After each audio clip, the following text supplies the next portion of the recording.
Okay, welcome. I am BlueChipTrader, and I'm going to go over my trades for the week of September 14th through 18th. You can see when we started this week on Monday, September 14th, my first node pre-market was the futures were a little higher, and we were looking at an expiration week along with the start of the Rosh Hashanah and Yom Kippur 10-day holiday, where, that stretch of 10 days there, which historically the market usually used to have some sort of corrective behavior between Rosh Hashanah and Yom Kippur.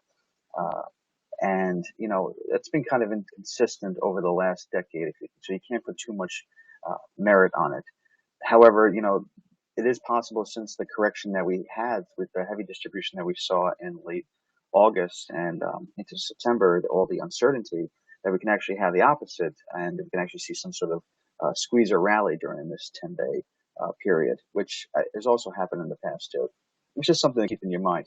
It is an expiration week, so I actually do put more influence on that, which is going to affect price action as bigger funds are going to try to manipulate prices around key strike levels. So that was really kind of more of my approach entering this market. Overall, it's been extremely volatile. I've been advocating trading smaller approach to the market, and just kind of going in with half size, maybe quarter size or third size, and getting a feel for whether you're on the right position for a potential swing trade. You add a little bit more, or maybe scaling in a little bit more in weakness. But overall, it's been a very, day by day cautious approach. And I'm really only carrying a position overnight if I already locked in some gains on it, or I have some type of hedge in the SPY or some other ETF going on to offset some sort of adverse gap against me the next day. So if we take a look at Monday morning, one of my first trades, I put NFLX on the radar. That's Netflix, and you could see Netflix. This stock has been extremely. It's been a really good mover lately, I should say, over the last few months or so. But lately, during the correction, it's been, it broke down below its 50-day moving average, which is the green line here, and it's been chopping around. It has a really good daily range of $4 or $5, which just makes it a really excellent day trading candidate. And if you can catch it the right way, it's an excellent swing trade as well. One of the levels that I'm watching here, you'd see, is based right here on this line. This was the close of that heavy distribution day that we saw back in August. And this has kind of been my line in the sand, so to speak. And if we look at that price level, the close was 96.88. So give or take 96, 97 area. This is an area that I'm constantly watching to get interested in long the stock. It's the area that, sellers have to really kind of collapse price through in order to get the momentum headed down again. I've also had my eye on this downtrend line here, which you could connect off the gap down in early September. And this pattern here, I found this very interesting headed into the beginning of this week. We had a real narrow consolidation pattern here into the end of last week, and price started to push lower, which, normally you would think that there was going to be some sort of continuation or push further down the next day. But once we started to get these types of reversals, this could be a really nice trapping pattern. You have all these people who are leaning short, and once price tries to break through a support level and then turns back up, you're going to get some sort of short covering rally or squeeze, which can make for a decent move. So I had the stock on the radar on November 14th, but it didn't really manage to get back into positive territory after the opening. So there was really no trade there. If I just kind of fast forward to Tuesday, you can see that price opened up a little bit lower, probed Monday's low around the 95 area, and then made a turn there. If we were to look at the 5-minute chart on, I believe that was 9:15, it looks something like this. So here was Monday's action, the 14th. The early morning price action came down, took out the Monday's low, and then started to reverse.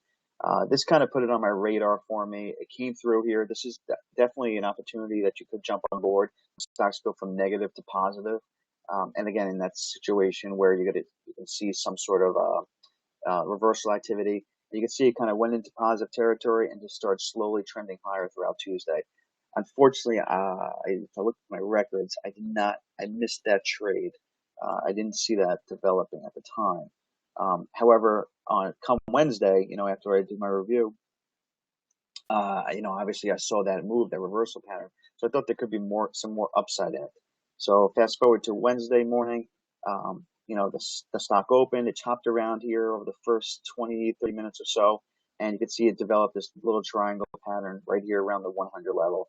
I suggested that we could take a long somewhere in the 101 area if it started to push higher above this range. We jumped on board. Initially, there was about 102.82, so there was about $1.50 gain to be made there. Price pulled back to this 20-period moving average, never came back below the morning range, and by the end of the day, it was trading around 104 for a nice $3 gain for us to take before the close. I did advocate holding a little bit overnight, because it was a winner, and I felt like the market could potentially squeeze here and trade a little higher. And so the next day, on Thursday, we could see that the price came down a little bit. It pulled into the mid-range of Wednesday. And again, I kept this one on the radar right here around the 102 area, saying if this was to reverse and go positive again, we want to try to, get long and see if there's further upside in it.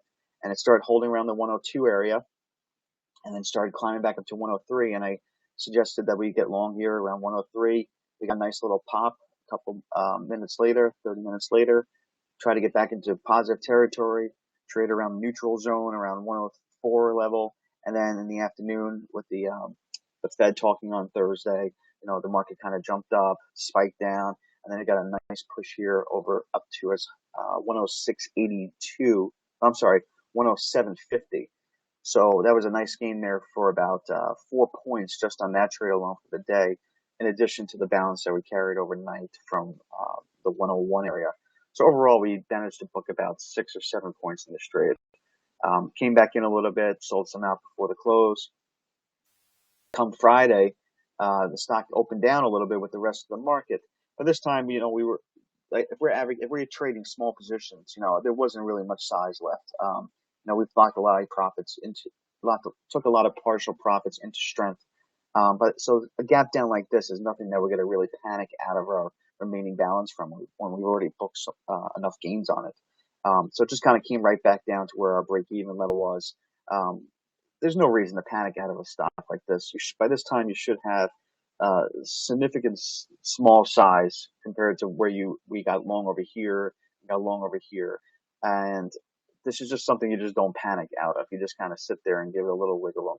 If it comes back down a little bit to 100, then you have to kind of sit there and say, is this eating away into the partial profits that I took?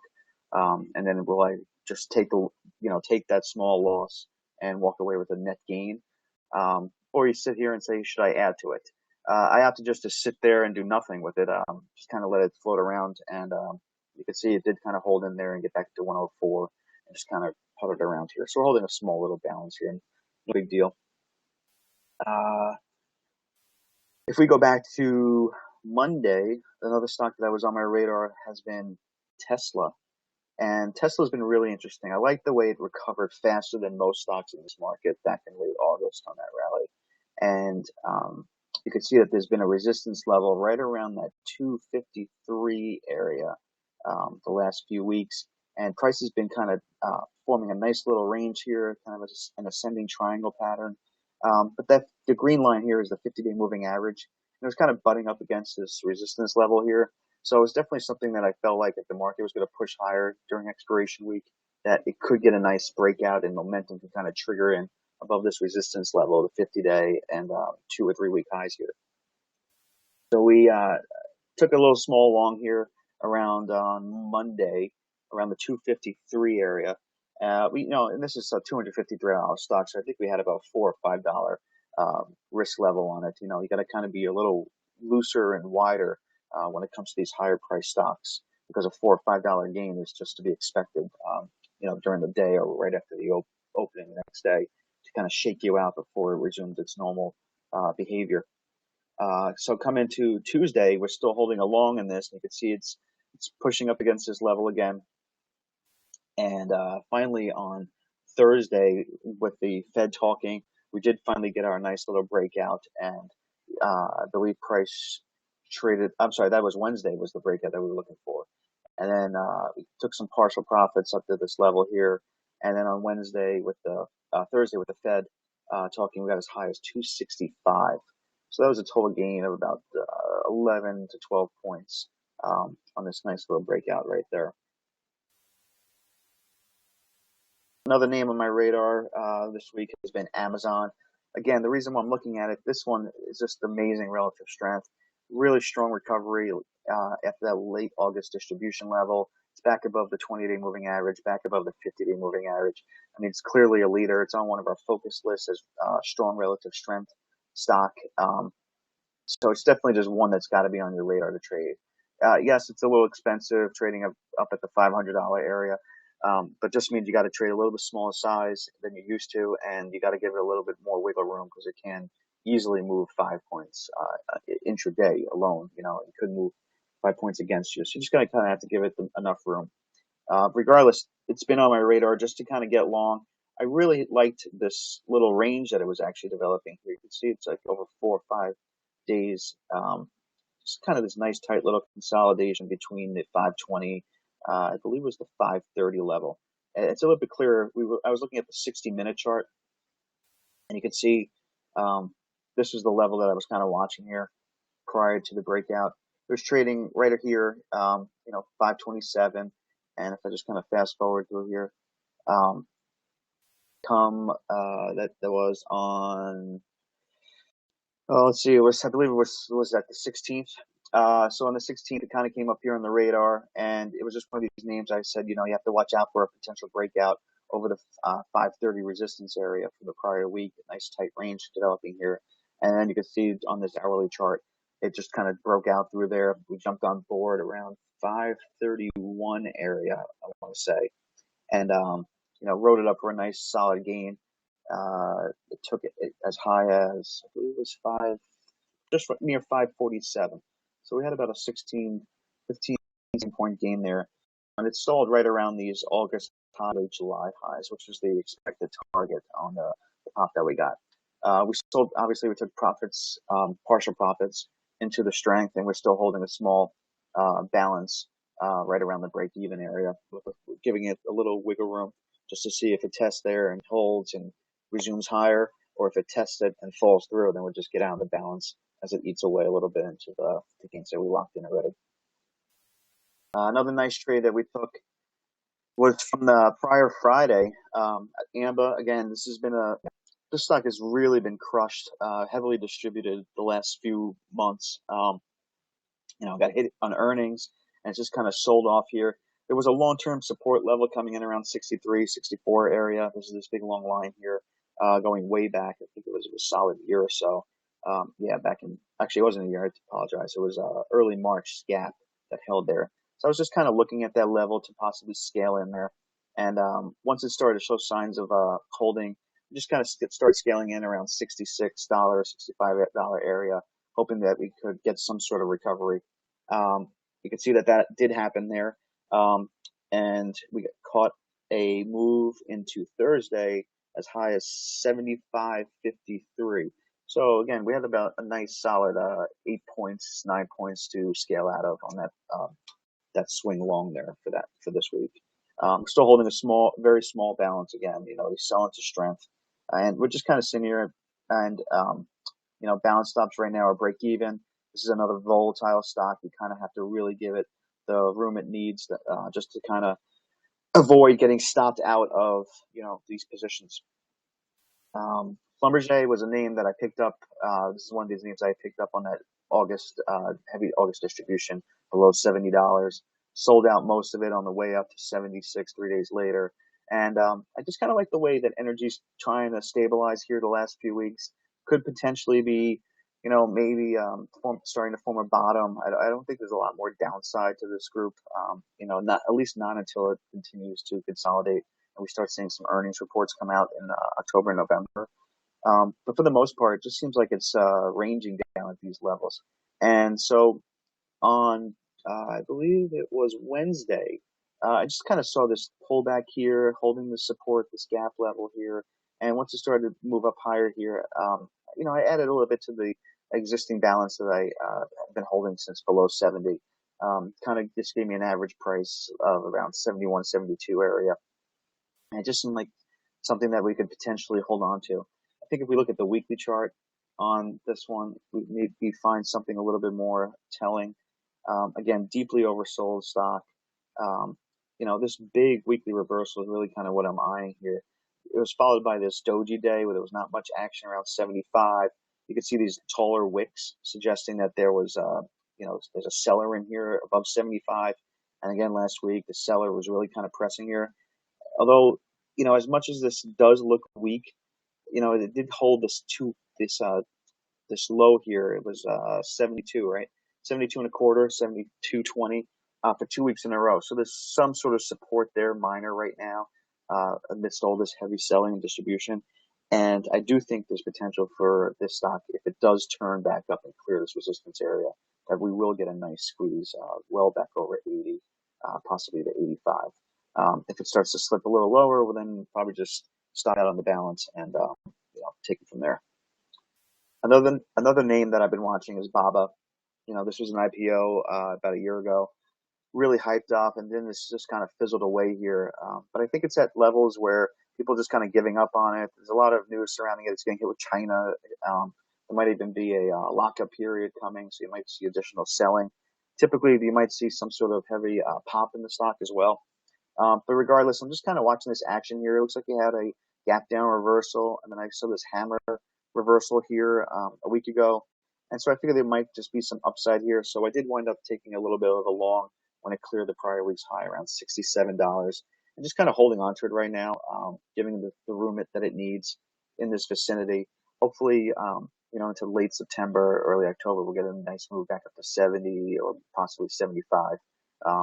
If it starts to dive back down below to the low 60s, probably just cut a loss and take it from there.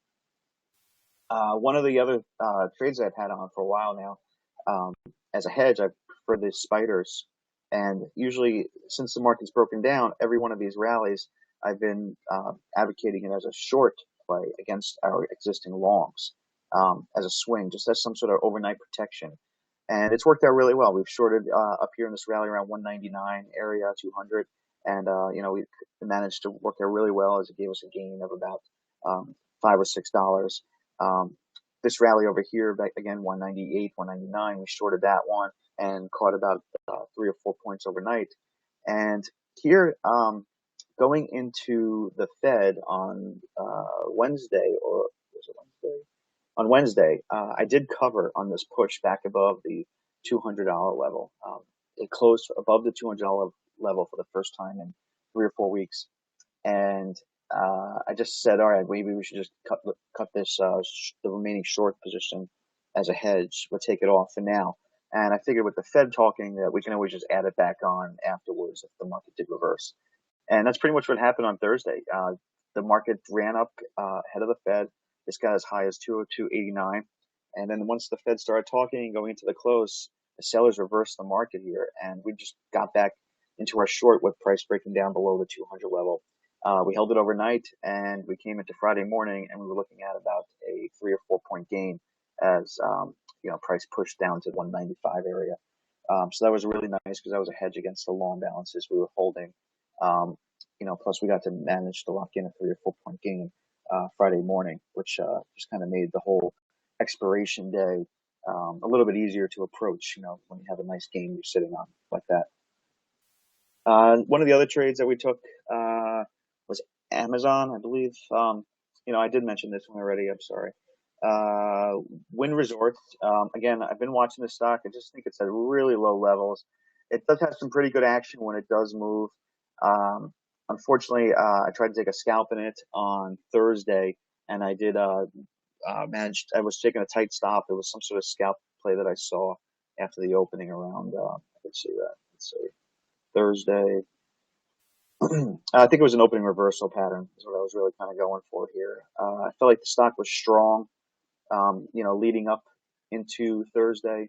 So I figured maybe when it pulled back here and it came into this level right here, around 72, which was the prior day's opening. Had a nice little pullback and started a turn here. We got long somewhere here at 72, risking $1, which I believe was the prior day's low or the opening. And eventually, after about an hour, it just kind of slipped lower. It would have been nice had it just come here, tested that prior opening support level, and turned back up. That would have been a $2-3 gain for a $1 risk.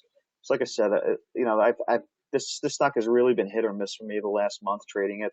But when I see a good risk reward pattern like this, where I'm risking about $1 to make a potential $2, $3, or even $4 gain to the upside there, based upon the prior day's activity and strength, it seemed like it was a kind of like a no-brainer. You just kind of had to throw out there.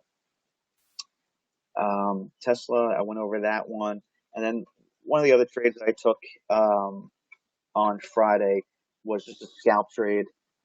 This is a Vivus. It's a real low price stock. Again, I don't really trade these too often unless I see real heavy volume in it and some sort of momentum kicking in these names. You can see that the momentum was there. I had traded it the Friday before on this really heavy spike. So it was just kind of on my radar initially, just sitting there. And I didn't trade it all during these 4-day pullbacks. But once I started to see that this downtrend was broken, price started to lift above 3-day highs. I just said, all right, maybe it's potential that it could get back up to the $182 level if the momentum was really going to kick in on it. So right after the first hour, the stock pulled back, came right into this level right here, right with the 20-period moving average on a 5-minute chart, and started to lift again. So we took a long at 170. Over the course of the next half hour, 45 minutes, we got about 3% gain right back up to this high, locked in a partial profit, and a couple minutes later, it just kind of came back and stopped us out of our balance. Not a big deal. These low price stocks, you got to have to really be quick on, get in and out. When you start getting 2-3% gains, just start scaling out of your profits. You can't really be holding on, hoping you're going to get some sort of mega spike that's going to make you super rich in an hour straight. You kind of have to manage your risk and take what you can get when you can get it. One of the other trades that I did take long as a swing, and this one my confidence level is kind of iffy on, but this is financials. This is the Contra Financials ETF. And you can see this is like this wedge pattern developed here. It's this giant wedge on the distribution. Again, this is a Contra ETF of the financials, so it's going to look opposite the XLF. So when the XLF broke down and consolidated, you can see that it's starting to possibly roll over here again. And since they didn't raise interest rates, the financials, they usually do well when the interest rate starts to go higher because they're lending at a higher rate. And that wasn't the case. So you're going to see financials at least possibly pull back here over the course of the next few weeks until the hype of a potential December interest rate hike is going to occur. But until that moment, since that subsided for now here in September, it's possible these might pull back. The financials might pull back in a little bit. So I figured this looked like a good short. Earnings season for most of these banks is usually around, I think it's set for like around October 10th, 9th, somewhere around there. So that gives us about 2-3 weeks time to maybe see some price action if it does correct in the market. Hopefully over like right around this 1350 area at least, maybe 1450 if we're really lucky, or higher for that sake. But it just seemed like this low risk type of trade here. Got this support level right here around $11.50, $11. And the reward potential is $2 or $3 higher. So it's like a $1 risk for $2 or $3 reward. It's just always what you want to kind of see for a big swing trade. That pretty much wraps up the trades for the week. Hope you learned something from this, and I will see you next week. Thank you.